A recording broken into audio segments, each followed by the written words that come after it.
কৌশলগত কারণে এনডিএম থেকে পদত্যাগ করে বিএনপির ধানের শীষ প্রতীকে নির্বাচন করছেন ঢাকা ১৩ আসনের বিএনপির মনোনীত প্রার্থী ববি হাজ্জাজ।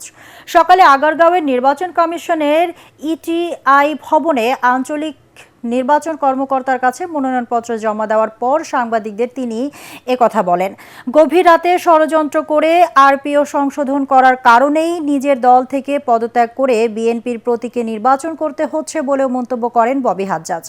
নির্বাচনের নিরাপত্তা নিয়ে এখনো শঙ্কা কাটেনি উল্লেখ করে তিনি বলেন, আইন শৃঙ্খলা পরিস্থিতি নিয়ে দেশের মানুষের মধ্যেও এক ধরনের অস্থিরতা কাজ করছে।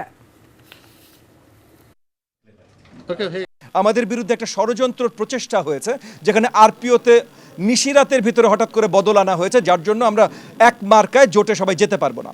সো সেটা মোকাবেলা করবার জন্য এগেন স্ট্র্যাটেজিক মানে কৌশলগত কারণে আমরা নির্বাচনী মার্কা ধানের শীষ নিয়ে নির্বাচনে যাচ্ছি।